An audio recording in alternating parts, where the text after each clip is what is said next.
L'employeur qui licencie un salarié doit absolument respecter une procédure spécifique de licenciement qui permet au salarié d'être informé de ce qui se passe et de comprendre ce qui se passe et de faire valoir, le cas échéant, les arguments qu'il peut apporter à l'employeur et liés donc à cette rupture.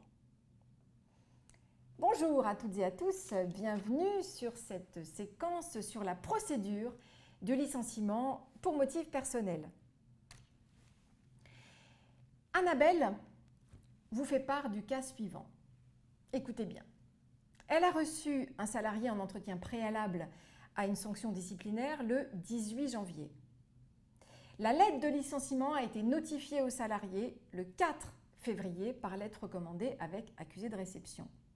Mais la lettre n'est jamais parvenue au salarié et a été retournée par la poste à Annabelle avec la mention « défaut d'accès ou d'adressage ».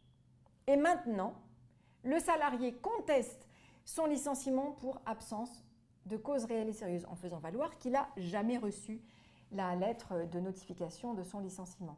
Donc Annabelle peut-elle être sanctionnée du non-respect du délai de d'un mois, du fait de problèmes postaux qui ne lui sont pas imputables. Elle avait un mois pour envoyer la lettre de notification de la rupture au salarié, la lettre n'est jamais arrivée. Est-ce que cela peut lui être reproché? Quel est le principe en matière de procédure liée au licenciement personnel? L'employeur doit respecter obligatoirement une procédure qui tient en 3 points, 3 étapes. Première étape, la convocation du salarié à un entretien préalable. Deuxième étape, le déroulement de l'entretien. Troisième étape, l'envoi au salarié d'une lettre de licenciement.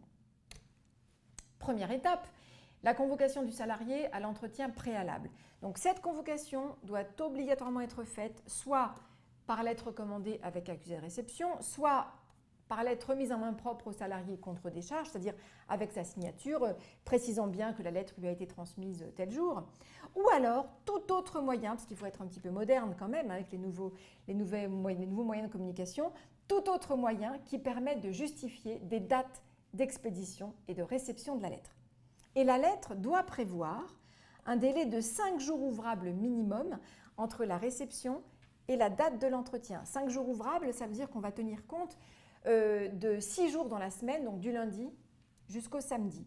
Et donc l'employeur devra compter, lorsqu'il rédige la lettre, devra compter donc, ce délai de 5 jours en essayant de calculer à quelle date le salarié recevra la lettre chez lui si la lettre lui est envoyée par la poste. Donc toujours sur cette première étape, un mot sur le contenu de la lettre de convocation à l'entretien. Donc la lettre doit clairement préciser au salarié l'objet de l'entretien. Donc l'objet de l'entretien, c'est un entretien en vue d'un éventuel licenciement. La lettre doit préciser bien sûr la date, l'heure et le lieu de l'entretien. Elle doit préciser que le salarié peut se faire assister par un de ses collègues ou bien par un représentant du personnel s'il y en a dans l'entreprise, ou alors s'il n'y a pas de représentant du personnel dans l'entreprise, la lettre doit préciser que le salarié peut se faire assister par un conseiller extérieur à l'entreprise. Qui est donc ce fameux conseiller qui peut assister le salarié lors de son entretien préalable? Eh bien, ça peut être une personne dont les coordonnées pourront être trouvées par le salarié sur une liste qui devra lui être fournie par l'employeur, ou plutôt sur une liste que le salarié pourra trouver à la mairie ou à l'inspection du travail de son domicile, sachant que l'employeur devra transmettre au salarié les coordonnées donc, de la mairie ou de l'inspection du travail, où le salarié pourra se procurer donc, la liste de ces différents conseillers qui pourront l'assister lors de l'entretien. Et donc si le salarié choisit un conseiller pour se faire assister, il devra communiquer à l'employeur, il devra dire à l'employeur qu'il vient donc avec telle personne pour l'entretien. Seconde étape, une fois que la convocation a été envoyée, que le salarié a éventuellement réfléchi à la personne, ou choisi la personne qui va venir l'assister. Seconde étape, l'entretien préalable au licenciement lui-même. Donc, lors de cette étape, l'employeur va indiquer au salarié les motifs de la décision envisagée, donc les motifs du licenciement envisagé, et il va recueillir, le cas échéant, les explications du salarié. Il ne doit en aucun cas annoncer au salarié qu'il décide de le licencier, donc durant l'entretien, voire même à la fin de l'entretien. Ça, c'est absolument interdit, c'est un risque d'invalidation du licenciement. Le salarié n'est pas obligé de se présenter à l'entretien préalable. S'il décide de ne pas venir, tant pis pour lui. Concrètement, son absence ne va pas remettre en cause la procédure et les différentes étapes de la procédure. Et par la suite, que le salarié ait assisté à l'entretien ou pas, l'employeur pourra adresser au salarié donc la notification de son licenciement, donc la lettre de licenciement. Donc, troisième étape, la lettre de licenciement. L'employeur doit respecter un délai de 2 jours ouvrables après l'entretien préalable, avant d'envoyer la lettre. C'est pour ça que je vous disais que l'employeur ne doit surtout pas dire au salarié lors de l'entretien ou après l'entretien qu'il décide de licencier le salarié. Non, non, il doit attendre ce délai pour prendre le temps de réfléchir et d'être sûr qu'il n'y a pas une autre possibilité, le cas échéant, que celle de licencier le salarié. Alors, il a un délai de 2 jours minimum et un délai d'1 mois maximum lorsque le licenciement est prononcé pour un motif disciplinaire, donc pour une faute commise par le salarié. Maintenant, si on est sur un autre motif qu'un motif disciplinaire, l'employeur n'a pas forcément de délai. À lui, bien sûr, de ne pas attendre trop longtemps, parce que ça peut être assez perturbant pour le salarié, mais et un peu farfelu de la part de l'employeur s'il attend un délai démesuré. En principe, l'employeur doit envoyer sa lettre relativement vite après l'entretien préalable, mais la loi ne fixe pas le délai, en dehors donc d'un licenciement disciplinaire. Attention, bien sûr, aux dispositions conventionnelles qui peuvent prévoir des délais particuliers différents de ceux que prévoit le Code du travail. Et la lettre de notification doit bien sûr être signée par l'employeur ou bien par une personne habilitée par l'employeur pour signer ce genre de courrier, un DRH par exemple, s'il a l'habilitation.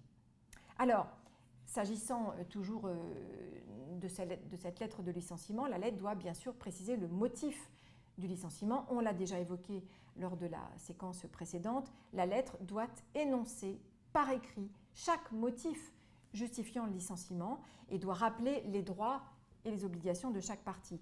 Les motifs du licenciement peuvent être précisés après la notification du licenciement. On l'a vu déjà donc, lors d'une séance précédente.